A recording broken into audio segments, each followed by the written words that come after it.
Провести операции, максимально снизив кровопотерю. Теперь для хирургов онкодиспансера это не мечта, а реальность. Новый электрохирургический коагулятор дает совсем другие возможности. Аппарат ведущей немецкой фирмы КЛС Мартин, производящей медоборудование, был просто необходим местным хирургам. Приняли два блока электрохирургической КЛС Мартин последней модели с возможностью органоплазменной коагуляции.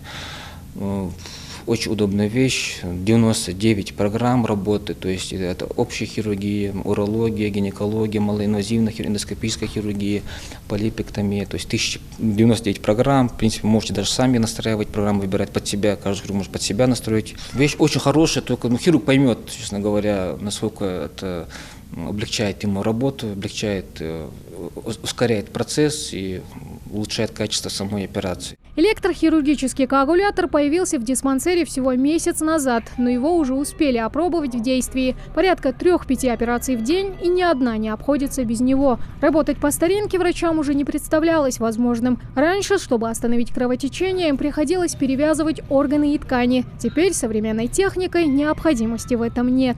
Рассекаешь аккуратно все, ни крови, минимальной кровопотери. Это, конечно, расширяет горизонты для хирурга и возможности для дальнейшего расширения поля своей деятельности. Да, какие-то операции, другие более сложные браться, потому что не все зависит от хирурга, много чего зависит, бывает, естественно, зависит в наше время от аппаратуры, от того, насколько он сможет справиться с тем или иным осложнением во время операции, с кровотечением банально. Еще одно долгожданное приобретение для хирургов-онкологов – ультразвуковой скальпель. Но его еще не успели протестировать во время операции. Скальпель применяется для разделения мягких тканей в тех случаях, когда необходимо сократить повреждение тканей. Вот бранша, которая подает ультразвук, она будет рассекать ткани. Это зажимная бранша. Мы зажимаем ткани, да, нажимаем на кнопку двухрежимной подачи энергии. То есть два режима подачи, минимальный режим подачи, коагулируем, завариваем ткань, да, зажимаем сильнее, второй режим максимальной подачи энергии, энергия подается на вот эту активную браншу, которая не двигается, да, подается ультразвук на максимальную мощность, и ткань пересекается. Пересекается уже скоагулированная, да, с двух сторон ткань рассекается, с двух сторон заваренная ткань без кровотечения. Контролировать состояние жизненно важных функций пациентов. С новым аппаратом ждут улучшения при оказании медицинских услуг и реаниматологи, анестезиологи. Совсем скоро для них установят 2 монитора, в которых так нуждались и пациенты, и сами врачи. По программе до оснащения в нашу клинику поступило тут несколько аппаратов мониторинга жизненных показателей. То есть это интервенционный мониторинг таких показателей, как АД, ЧСС, ЭКГ. То есть все основные показатели, которые актуальны для нас, как для врачей-анестезиологов. Также эти мониторинги они могут быть использованы, то есть аппараты мониторинга, да, то есть в условиях реанимации.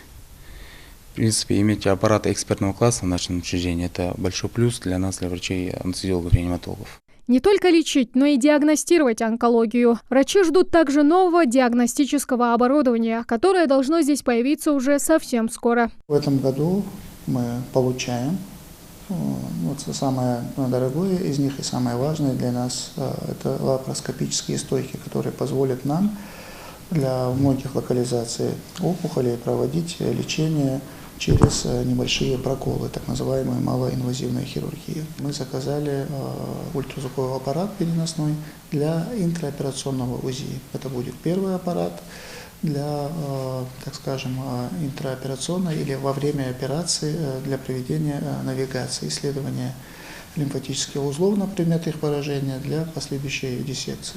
Отделение химиотерапии, онкохирургии, паллиативной помощи, а также отделение лучевой диагностики и терапии, цитологическая и клинико-диагностическая лаборатории. Диспансер оборудован по последнему слову техники и будет дооснащаться и дальше, чтобы лечить и предотвращать болезни еще эффективнее. Передовое оборудование, как следствие, больше спасенных жизней. Все взаимосвязано, и любые положительные перемены требуют больших материальных затрат. В течение 5 лет до 2024 года должны получить оборудование на сумму примерно 500 миллиарда рублей, точнее 498 миллионов. Это существенное ассигнование в развитии онкологической службы в нашей республике. В этом году мы, согласно спецификации этих расходов, нам нужно было на 98 миллионов закупить оборудование. Вывести медицину на новый уровень, а значит снизить смертность населения в разы. Главная цель нацпроекта – здравоохранение. До 2024 года онкологический диспансер будет еще дооснащен современной медицинской техникой. По планам это порядка 24 единиц техники в целом. Тамара Хашагульгова, Магомед Белакиев, Новости 24.